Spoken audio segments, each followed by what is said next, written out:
it nice that football's coming home? Tim, it is lovely that football is coming home. How are you doing today?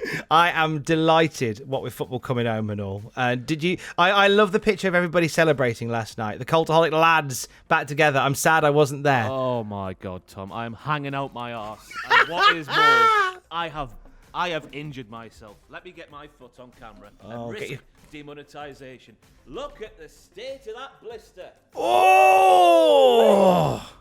Mr. Blister over there. Let's crack on with the news. A major SmackDown star is returning in time for SummerSlam. A top AEW star is planning a babyface turn. And a popular WWE personality has teased retirement at NXT TakeOver in your house. We'll get to it in a bit. On this day, we see clearly. And on this day, Ross walks badly. Edge in the news today. It's looking as if we could see the rated R superstar in time for SummerSlam, Ross. Yes, John Alba. I'm going to put my brain into gear here, Tom. John Alba on the TG podcast on the old Patreon has said that Edge is currently penciled in for SummerSlam card as a baby face, which I find interessant, as the French might say, because of, the build of WrestleMania where he definitely turned heel. Yeah, and I think it'd be interesting to see who he ends up interacting with as a baby. I think that going back in front of a crowd, Edge is going to be one of those guys that is going to get cheered regardless. Yeah. So you might as well roll with it. Once that music hits, you think, you know me, ba-doo, ba-doo, ba-doo, ba-doo. That's exactly how it goes. I think that the crowd are going to just light up. There's no reason to not make him. Who would you like to see him in there with? Just off the top of my head, you would assume Roman, which is just after WrestleMania when he stacked them like pancakes and feasted on their dead corpses. It would have just Edge has got a natural sort of storyline there, going, "Oh, I'll make you into a pancake, Roman."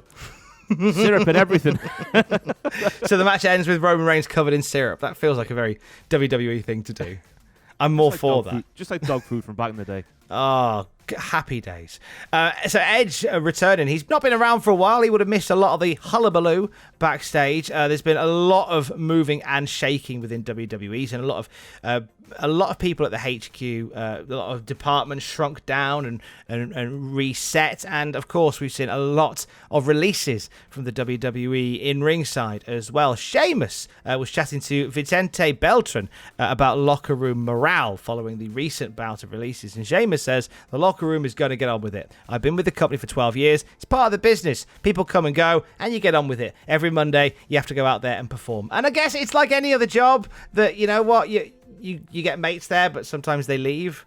I guess it's kind of like any other job, but surely not at this frantic a pace, though. I was going to say, I was about to say that maybe Sheamus isn't as emotionally invested as us fans are, but that is weird because obviously they are his friends as well as his colleagues, but he's just looking at purely from a business perspective.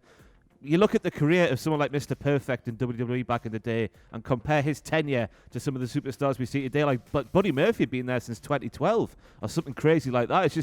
It's weird, isn't it? It's just a weird thing to try and wrap your head around because, yes, it is the business, but, yes, we're not seeing these people get a fair crack of the whip. Then they go, we've said this 1,000 times, haven't we, Tom? And then we're sat there going, ooh, how could they waste this man or lady? He's had a lot of nice things to say about his current the current locker room. Talks a lot about the camaraderie there, more than there's ever been. He says, you have experienced lads and younger lads all working together, going through a pandemic and working with no live fans. You talk to some legends who have come before us, and they'll tell you they wouldn't know how to perform in the environment that we are in. It's a credit to everyone in the last 15 months, keeping the company going and keeping people entertained. And that's a good shout. I think regardless of, we'll always have our opinions on how the show goes down, but, doing what you do like that in front of nobody, it must harken back to early days on the indie scene for a lot of them. But it must be the weirdest thing in the world when you're having to play to a crowd that isn't there.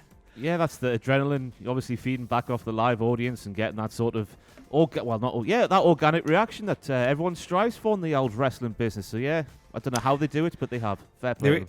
The reaction towards Kenny Omega could be changing down the line. Dave Meltzer on the Wrestling Observer talks about Kenny Omega's plans going forward. Would you like to give us some Dave Meltzer jazz this morning, Ross?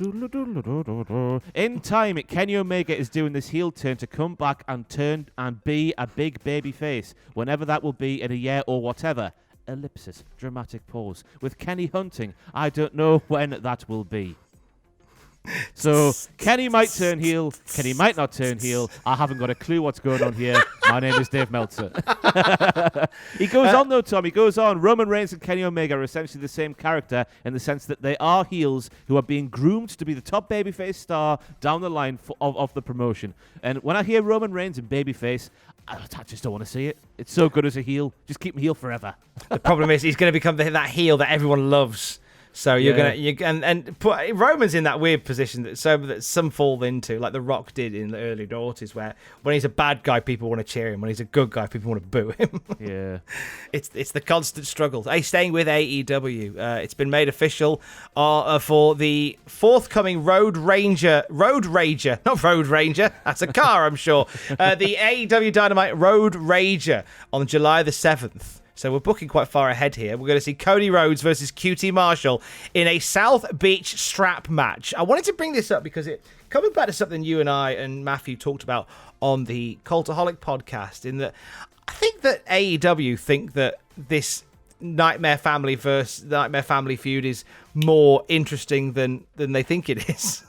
Is there a chance that, with Cody being an EVP and has a direct line to Big Tony Khan, who, of course, as Dave Meltzer, another journalist on the line, have said, he still has the final say of the booking of Cody Rhodes included, which I find staggering over just after how Cody's been booked over the last little while.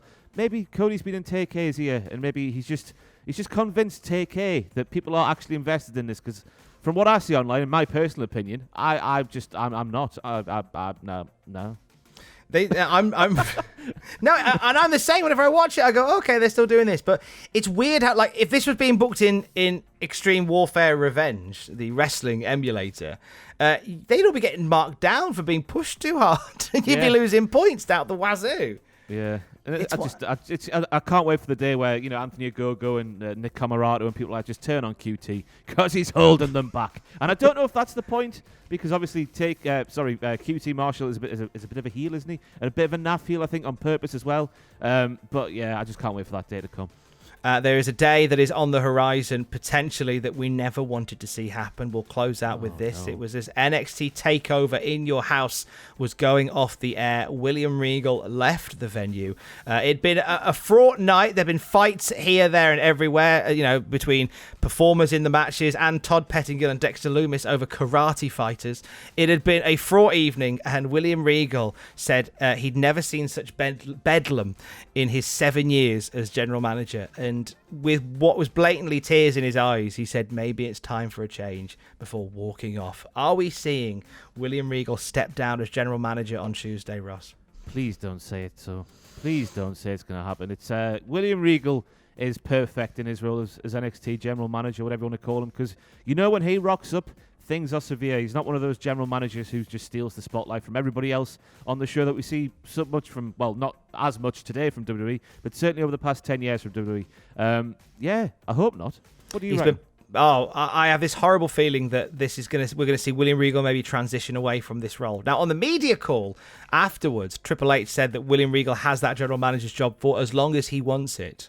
Not saying either way whether he's coming or going, but I can't help but feel they may look to change that role up. I don't think it will go down well because, as you and I know, people don't often like change. No. And on this occasion, I think he's just been so good. He's been perfect. You just said it there, like, he hasn't been forcing himself in front of camera. He has been perfectly measured throughout.